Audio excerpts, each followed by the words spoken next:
Good morning, everyone. It is Sunday, October 4th, 2015. Welcome to our roundtable.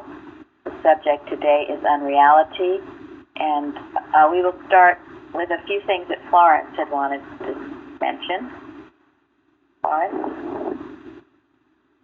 Oh, I was thinking of this forum, but that is really done good this week. It started off very slow, and it's much better towards the end of the week.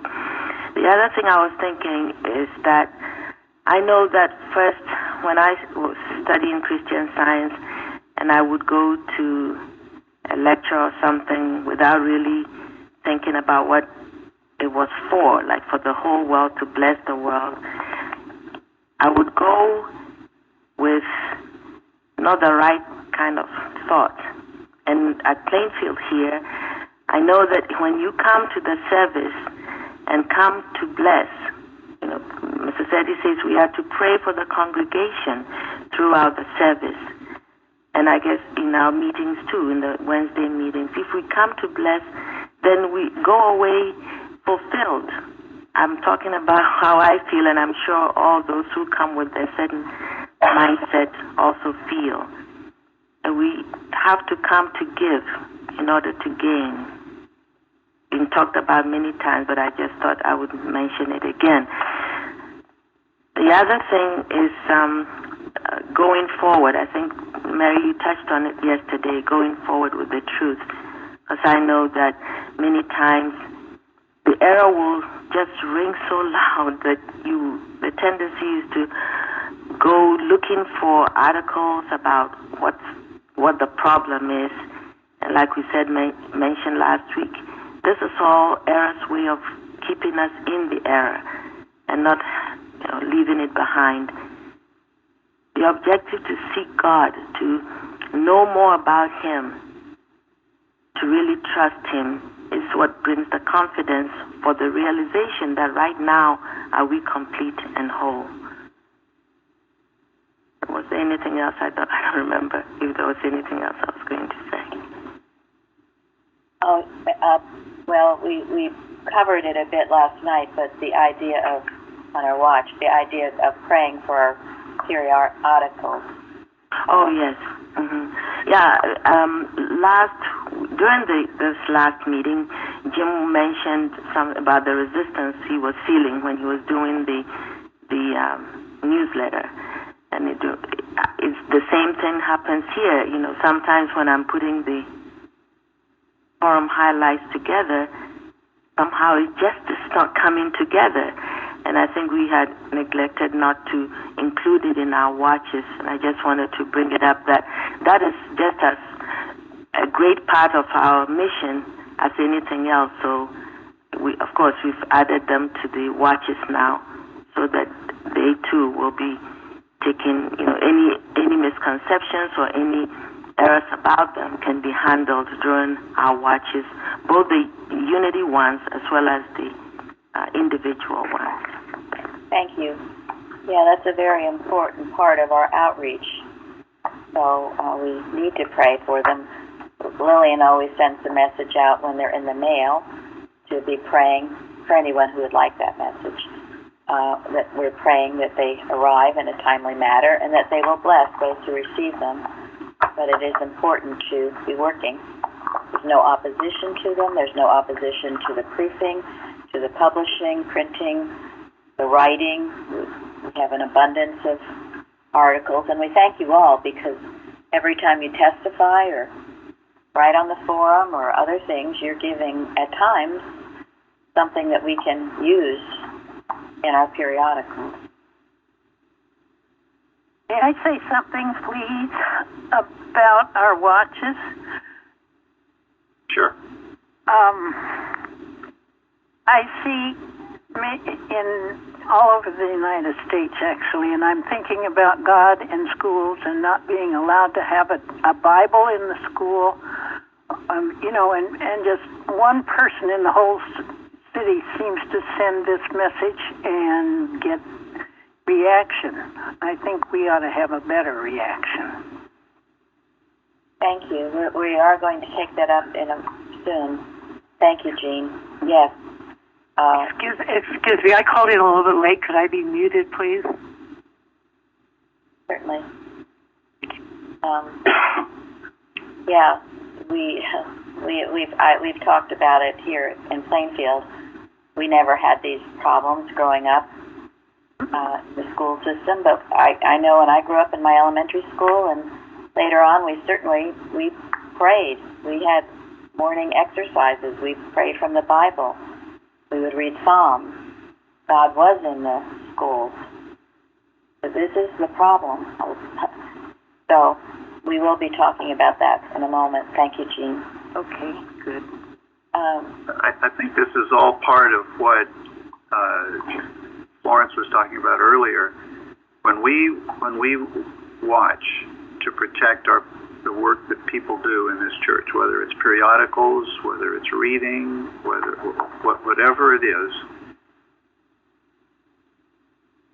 we're watching against the impersonal attack on the Christ message. This is an impersonal, worldwide attack on the Christ message. It is the human mind that opposes the Christ message, whether it's in schools or in our church or wherever. And this is what we're here to deal with. The impersonal attack. It's not person, it's not place, it's not thing. But anybody who has stepped up to do something useful in this church has felt this resistance. And it's the impersonal resistance to the Christ message. And it should be it should be handled in every watch that we do. Okay. It shows, it's actually a good sign when you are feeling this opposition. I mean, some of you told me being awake at night, other things, feeling, somewhat under an attack. That means you are working. What is that statement about you don't shoot dead men and something like that? Well, if you're not doing anything useful for God, the devil will leave you alone. Yeah. Only when you start, that you're gonna. Right. I mean, because the devil knows that mortal mind knows one thing, that it's destined for, it knows that it doesn't know anything, that it's destined for destruction. And anything that voices the Christ message is a threat to error. So this is just error, erroneous belief that is resisting the Christ message. And then on the other hand, some way it can attack you a different way, and this goes back to what Florence originally said. Occasionally, people will say they're having trouble staying awake during a service or something like that. No one in Plainfield, you would get punched in the ribs. Well, anyway, if that's the case, then it goes back to what Florence has said. Are you just plunking yourself down in your easy chair, listening, without any feeling of giving? You should never feel that way. You should be in a giving mode, whether you say anything or not. And if you're in that giving mode, you could not possibly go to sleep. You just couldn't. You're just too, I hate to use the word wired, but in a way that's true. You know darn well the first and second readers aren't going to sleep, and it shouldn't be left up to them or the readers Wednesday that we just plunk down and have a nice listening time. And this is why the encouragement to give, to testify, certainly to be working throughout the service. And whether you say anything or not, if you're working and if you're always ready to give, you will be awake and alert, and this idea of sleeping is impossible. And as we were taught here, if you feel like sleeping, then you better darn well handle it for everybody else. And really, whatever problem you think you came with, you will leave relieved of it. I've felt that, and I know others who have felt that. Yes, exactly. And, if we keep our testimonies fairly short, there's room for many more. We used to have 20 to 30 years ago. Now we're doing well. We get 15 or 16. But you will feel, it used to be more painful to me not to give a testimony. I used to think it was painful to give a testimony. It was so hard. My heart would be beating. I was scared to death. I didn't know what to say.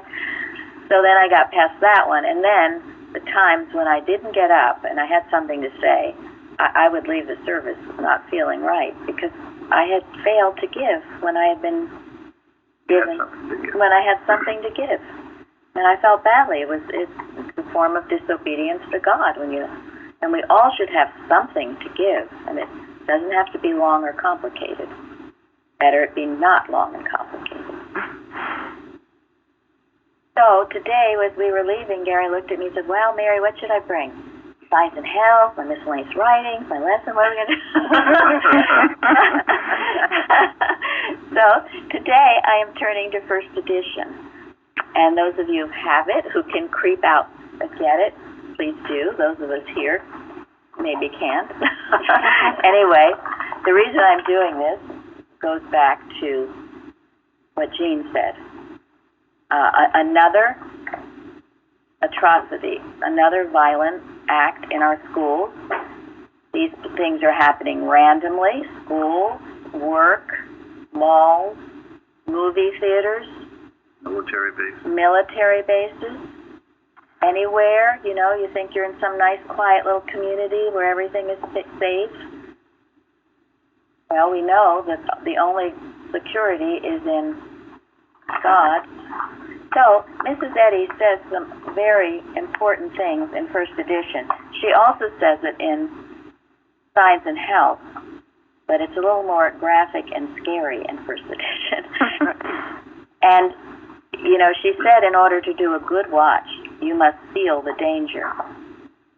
So, if you have your book, I'm starting on 107. In an age of sin and sensuality, hastening to greater development of power, it is fearful to consider the influence of belief without more honesty and understanding, to steer clear of the fearful shoals on this dangerous and unexplored coast.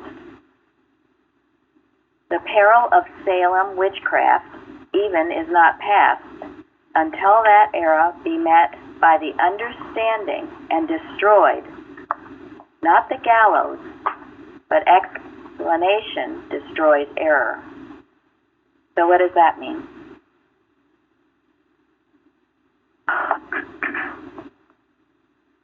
I think it's talking about the unreality of error, and that it is really beliefs, of all of them are false beliefs that need to be understood as nothing. The disguises that they take will be stripped off, as she says, and when we understand that they are really nothing, then we have a handle on it. Thank you. Yeah, you don't destroy an error by hanging a person. You destroy an error by giving that person an understanding. That was touched on in our watch message on Thursday. We can't blow up aggression and greed and crime. The thing that's needed is scientific consciousness, a knowledge of God. That's the one and only attraction anyway. Not an appeal to maybe I can manipulate and control someone and get away with it, and then retaliating with bad violence when somebody else doesn't like it. It doesn't work.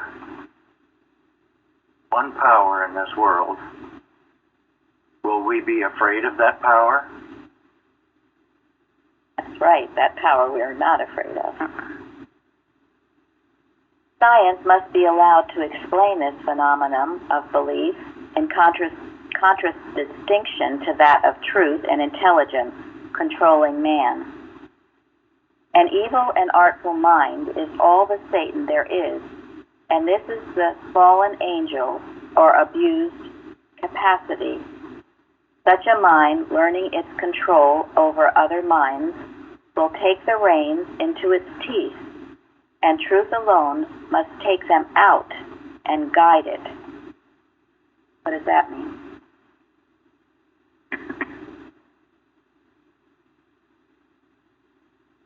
So it's like a horse running away with the reins in his mouth, and you not being able to stop it. Yes. So what stops it? The knowledge that there is no evil, that God is the only one in charge. And standing firm and saying no to the error. Right. Thus far and no farther. And what about an evil and an artful mind is all that Satan there is? That's very important. Because it's crafty. Yes. And that is in science and health. Crafty. It gets you to believe it's lies. It will take you down a wrong path. Now, the reason I'm bringing this out, because these things that have been happening in our country, and just a little bit elsewhere, but mainly in our country, everyone's looking for the answers in effect, in the gun control, in more guards in the school, or whatever. More guns. Yeah, more guns, more drugs, drug up more unhappy people, more psychology. This is all effect, isn't it? Is this going to heal anything? No. And these are the false gods that we turn to instead of the one God. And when we turn to the false gods and implement more and more rules, things get worse instead of better. And why? Because we're forgetting the one God. That's why. Yeah. Becoming confused as well. Yes. What's the answer? Instead of knowing there's one answer to everything, there's all kinds of suggestions of what will help and heal, and that's confusing. It's confusing, and that's why we have to be careful of how much we take in on the media, because very often you're listening to someone who is artful and crafty. They can be telling you all kinds of lies. And it sounds so true and good, and you could go down that path if you're not alert and really understanding and have your spiritual sense in operation. So we touch on this lightly when you look at the news. Don't get mesmerized by it. If you're mesmerized by it, if you fear it, if you're obsessed with it, if you're always looking for whatever conspiracy theories or whatever on your computer, then you're getting mesmerized. Stop it. Or even upset by it. I mean, Or even upset by it. It just takes you in. It does. And it also, that it would divide our country because people believe so strongly this, and then they believe so strongly that, and this one's wrong, and this one's right. And only God is right. We have to get back to that. And that's why, on the Roundtable, really, please do not mention names or political people. We really try to stay away from that unless it has some biblical base to it. This isn't a platform for politics. Because politics is not the answer. Not the answer. It's effect. It's not cause.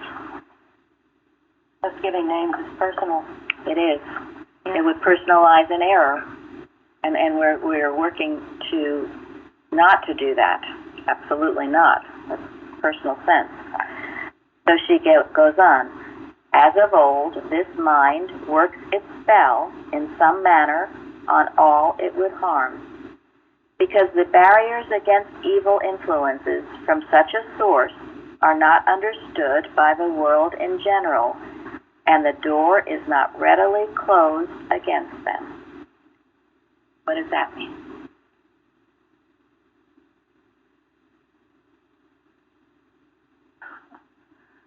The world doesn't understand what we understand. You can fool some of the people all of the time, and you can fool all of the people some of the time. Like what we were saying with our watches about feeling the danger. If you're so asleep with things that you claim you don't understand, that you don't feel the danger, then you don't shut the door right away. Thank you. Thank you. That's really what I was looking for. You know, if your mind is vapid, there's no such mind, but in belief, empty, you know, your consciousness. Yes, you can be used. Bicknell Young says, putty in the hands of schemers. Why do these people, any of them, get a thought to kill others or kill a Christian or kill a Muslim or whoever, kill somebody? Where in the world does that come from? What I am implying to you and what Mrs. Eddy is saying is that this is malicious animal magnetism directed to those who are not doing exactly what Bruce said, guarding your mentality. This is, my friends, what needs to be handled. This is the crux and the root of it. And we cannot be so naive as to think that there are not malicious minds that would try to do this. And when we have a society that has no God in it, and our children or anyone are just open to these malicious suggestions, then it is up to us to destroy this and to protect the innocent. You know, that is what results in dictatorships. Yes. That's what results in nations having kings. Tyranny. Yes, and that results in tyranny. This is what the children of Israel got to when they went to Samuel and said, "Give us a king." They had lost their relationship with God. This is what is happening in our country. As a nation, we are losing our relationship with God. And we're going down the road of personality first and then tyranny. But overall, the right understanding of God is not there. I mean, it's like this physical thing of the Christ is still perpetuated. Oh, Jesus, this and that. So there's a wrong understanding of God, I think, which leads it all down the wrong path. And I think Mrs. Eddy really, from the textbook, brings to light what the real understanding that will help people through her book, Science and Health. Yes. Exactly. And even that is, people are saying, you can't read it and you don't understand it. And this is the malicious animal magnetism that is directed. And this is what we are undoing. You know, go ahead. I think organized religion is turning the younger generation off pretty much from any kind of church going. That's true. And perhaps rightly so. Yeah, but I mean, if church going really is telling you you're not really gaining the right understanding of God through that, then, you know, like it's prosperity, it's all about materialism, more of it and more of it and so on, then what is the point? Maybe they should not be going. Right. That's true. You can't blame I them. agree. It's better that they're not going and that they're recognizing this. That's true. I have young people that I've heard who say, well, I mean, look at all the mean things that Christians have done in the past, but also, you know, all the mean things that all these religions do. No, I know. That's partly the reason for atheism, because all the wars seem to be about religion. That's why we have to. Like the Middle East, it's like the melting pot of all the great religions. Right, and that's why we don't call Christian Science a religion. No. Not a religion. You know, something. Go ahead, Tom. Yeah, something I've thought about for actually several years, but it's about personal sense and having nothing to do with Christian Science. But I remember when I was little, sometimes I'd be at somewhere, I don't know where, school or someplace, and someone would say some prayer or something, and it was not really specific to the human situation. You know, it just, I'm just a kid, you know, but just seemed to be about God, okay? And I never quite understood. Why don't they just come out and say it, you know? And, you know, I noticed that what I was puzzling over when I was a kid, I don't hear too much today. You know, so much if you read the news, there's some Christian leader, and they get very specific about this, and they're setting up sides. I'm just thinking about how you're talking about how we should do our watches and our praying, you know. And I wonder if, you know, this country really did have leaders who sort of understood the personal sense, and that our Christian leaders seem to have lost sight of that. Yes, yes.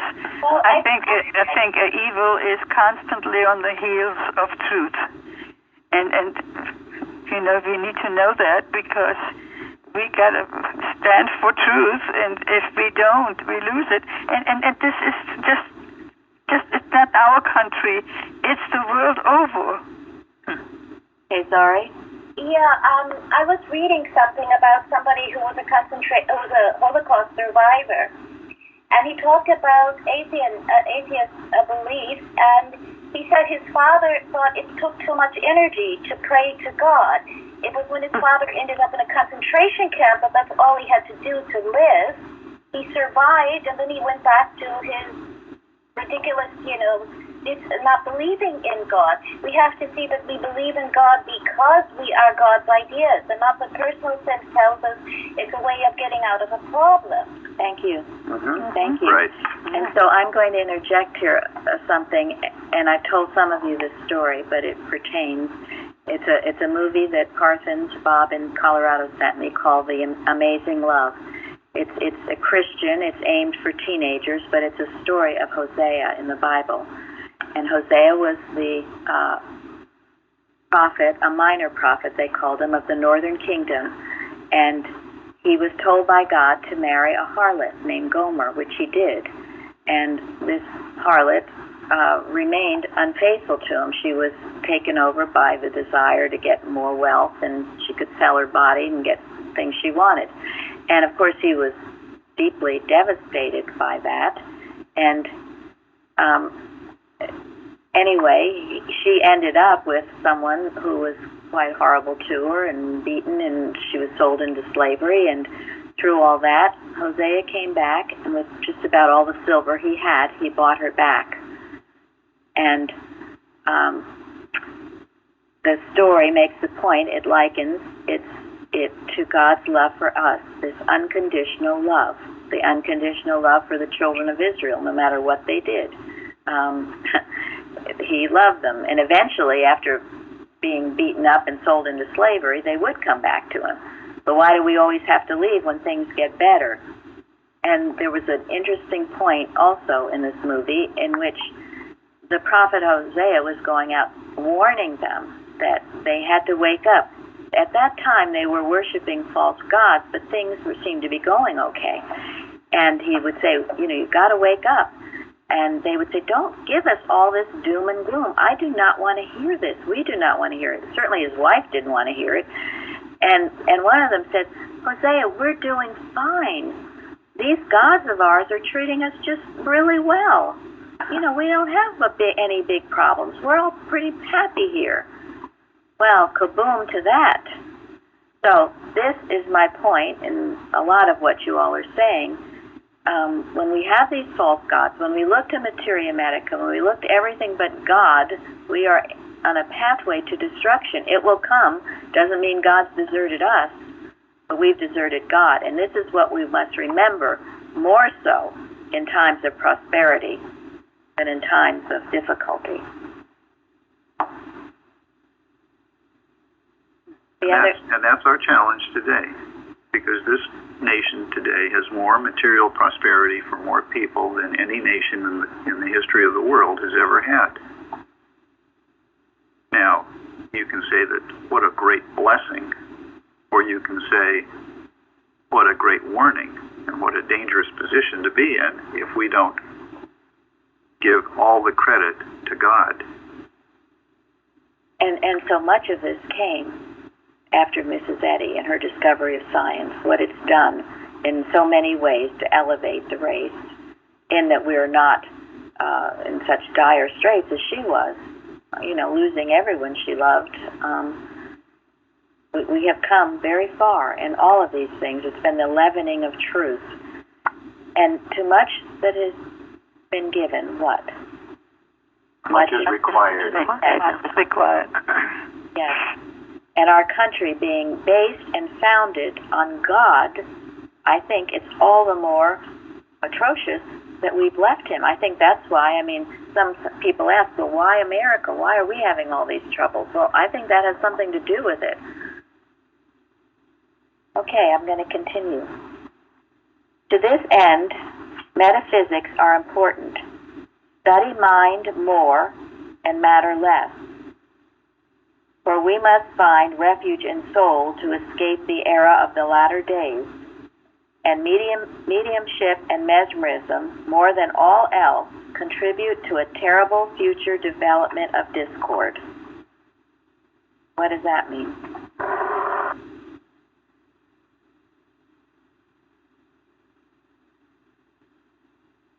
Study mind instead of matter. This is certainly what we're doing in these classes.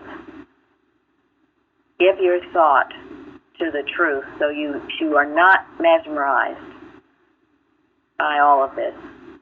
Demesmerize yourself. Get to the cause of things. Matter is effect in every case. Studying matter doesn't help you understand anything about what causes anything to happen. So don't waste your time on it when you have valuable time to spend on the truth. Elizabeth said to me recently, she's really studying now science and health. She's been a lifelong scientist and recognized she doesn't really know it. We should be studying. It's a textbook to study, not to just randomly take off the shelf when you need a pill. Yeah. So I think our watch and our lessons this week are really helpful in doing this, because our watch says talks about touching lightly on air. And if you think of the Bible story in our lesson sermon, the Israelites, anybody would be absolutely fearful. You're walking into a desert and being chased by an army. And if you thought a lot about the desert and the army chasing after you, and that's all you thought about, over and over and over and over, why wouldn't you be fearful? Exactly. Thank you. Exactly. Concentrating on the power of God in the watches. Making that the overwhelming meaning in the watches is very important. It also really helps those who do the watches. It does. That's why you do it. That's how the sense of his power from doing the watches. Thank you. And that's why all of these things you get where you feel like it's not some duty that you've got to force yourself to do. It's something you look forward to doing. Really have to. Yes. Yes. I think it's really also, if you're doing the watches and doing it for the whole world like we're doing, it's really praying to God like Elisha, open their eyes that they may see. Because people if you don't understand what all this truth is that Mrs. Eddy has given to the world, then you really are being led the wrong way. So. Thank you. And these sentences say too, we're always dealing with mesmerism. What is that story, Mrs. Eddy? Someone had healed, someone who got hit by a train or something. And there was a practitioner who went past and saw a little boy who had been hit by a train, and she picked him up and put him in her car to drive him home, and he was fine. He recovered. And Mrs. Eddy asked her, "What did you do?" And she said, "I just knew that I couldn't be mesmerized." And Mrs. Eddy said, that is all you ever have to do. This is the crux. It's a mesmerism. And maybe more and more people are becoming mesmerized, just as Tom said, because all of these stupefying illusions that are paraded in front of our faces constantly. But the way you defang it and make it lose its power is to break the mesmerism. And this is what a watch is. And this is what Mrs. Eddy said she did for 40 years, and now our students are going to have to do. First, of course, always you demesmerize yourself. And then you know this truth is for everyone. Everyone has the mind of Christ. They cannot be mesmerized by these illusions. I don't care how long they've gone on. This is what this first edition and Science and Health is saying. Our other edition, current edition. And this is how you rend it of any seeming power. And that's why our watches are so important, and that's how you work, to know you're not mesmerized by it. And if you know that, then you can demesmerize it for everyone else. But always start with yourself. By the time you're done with the watch, whatever we're handling should be a big fat nothing. And, sometimes on our watches we are can be general. Sometimes we've been told, we should be more specific. Well, we have to be careful in being too specific. We're not taking political sides. We're not saying, these are the bad guys and we're the good guys. We have to be careful with that. We present you with things, and then you, like a dog, take your bone and chew it and digest it and work with it. And if things are coming to you that maybe aren't on the watch, well, fine. You work the way God directs you to work. But get to the cause being mesmerism. Evil is neither person, place, nor thing. It's always mesmerism. We paint too graphic a picture of what needs to be handled. So, is it handling us, or are we handling it? That's the thing. Right. Yeah, sometimes it makes it more big and more real. Yes. And we do have a page on the website if anyone has an independent watch that they come up with. Yeah, if there's something you found. And on our website, because people will sometimes ask newer ones, well, how do you do a watch? We have a whole tab on watching, and a lot, like, for instance, even maybe this roundtable will be put on, but there's a lot on there if you feel you don't know. Plus, just get yourself watches, prayers, and arguments. But the other thing to remember is it's not a formula. There's not like a fixed set of rules. You do this 1, 2, 3 down the line. One rule: inspiration. Absolutely. You and your maker. Absolutely. And our watch messages are just, I call them springboards to get you started. Maybe they've given you some fresh ideas you haven't thought about before, but whatever. It's between you and your maker. Nothing, no formulas, ever. Okay, to go on. We should strongly insist on the majesty of truth and its control over error, and begin today denying right or reality to aught but God and the true idea, saying, "Depart from me, all ye that work iniquity," and thus break up the reign of error, and let the world of harmony and truth reappear.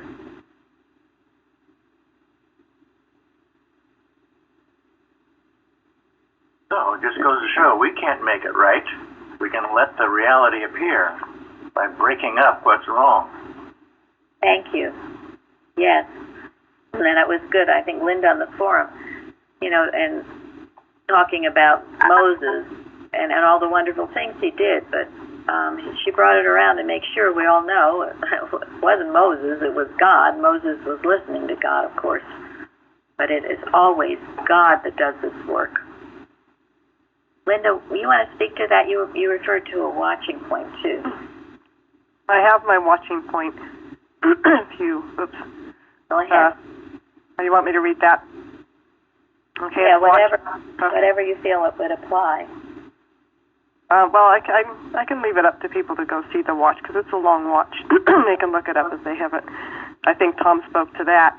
And Yes. I didn't really have much to say, but it occurred to me that Moses did not part the sea. It's very easy to think, because you are there, and this power seems to work through you, that you're doing something. It was really, for me, I realized that I have to think more carefully about where I think this power is coming from.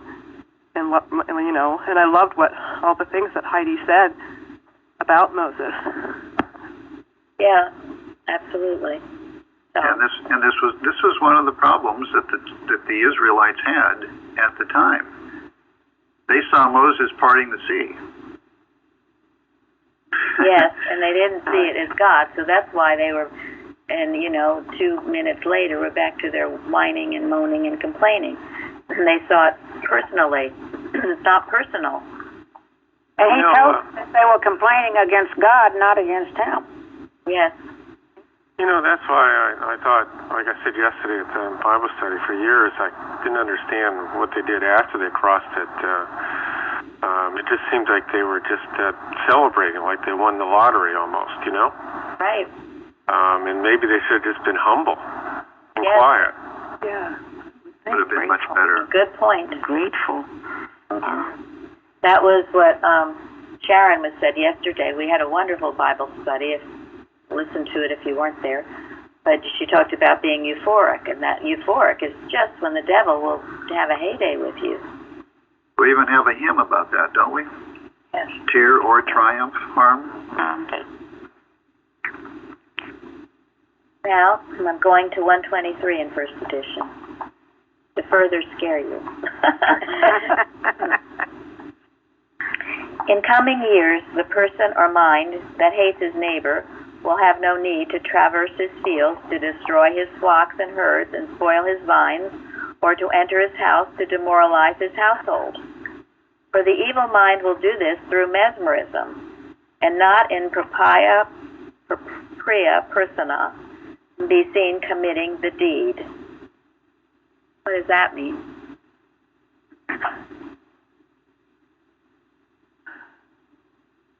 Mental. You're going to be doing it through thought. Yes. And this is why, and if you think, years ago Mrs. Evans used to talk about these elf waves, which is directed mental malpractice. We've heard of in advertising the subliminal messages. You need this. We talked about this a few weeks ago. You should buy this. You've got to have this. There are these messages out there. That's why you have to keep yourself stayed on God, that you're not mesmerized by it, that you don't think evil is all-powerful, that you don't think our country's just going to the dogs. You stay demesmerized. Don't deal with the effects. Because if it gets you in any way to be mesmerized, it's got you.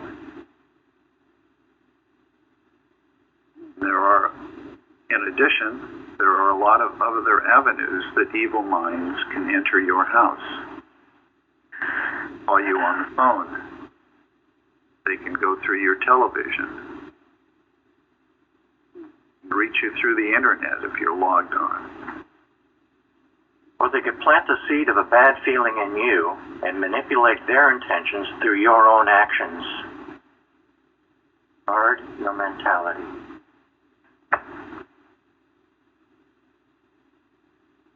If you get mesmerized, you're part of the problem instead of the solution. I go back to some of these movies we see. You've seen movies, aliens come, or all these mesmerized people marching around. The something about the body snatchers. That's a great one, how people get mesmerized. And others, how hypnotism works. If you've never seen The Manchurian Candidate, things that are not going on seem to be going on because you're mesmerized. The other one that I love, The Shadow, with Alec Baldwin. All of these are examples of mesmerism. Totally looks real. You totally think it's happening, but it's not. This is why you start daily with God is mind, God is my mind, God is the only pure and perfect mind.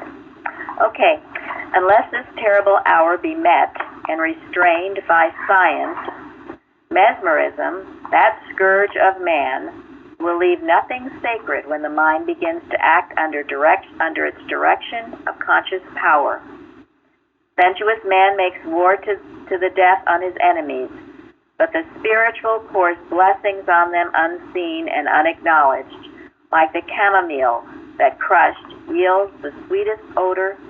Spiritual minds emit an atmosphere of truth that blesses their enemies and destroys error, while it is persecuting them. I won't go on, but But this is a wake-up call as to how to deal with this era, not to be afraid of it or be scared of it, but to meet it head-on with this science. And I don't know, is there any other truth that explains it the way Mrs. Eddy does? No. Well, there's only one truth, and we're all striving to learn that truth. Mrs. Eddy has explained it better than anybody else so far. Right. Well, and it's a complete revelation. She's explained it all. And straight from the source. Yes, Exactly. from God. Truth is truth. Yes. And so, as we go on now to have our service, you realize this is the Word of God, the truth. It's piercing through mesmeric thought. And people open their eyes that they may see it. Not be mesmerized by thinking they can't understand it or don't want to hear it or anything else. These are the beliefs that we handle. I think it was in first edition when I was reading it. You know, she says the gates of hell, that's material beliefs. It's your beliefs that hold you in bondage. So I am bringing this out because this is the correct way to be dealing with what's going on in our country. It would be wonderful if we could stop it and preserve the innocent. I don't know why we can't. The only reason we couldn't would be as if people won't heed the warning and they have to learn lessons, as Hosea, in the time of Hosea. But with what we know now and with the fact we have science and health, I think that we can change the course of history. If we do this work, not half-heartedly, but with all our hearts, minds, souls, desire, what better work is there to do? Can anyone think of anything? No. Not one.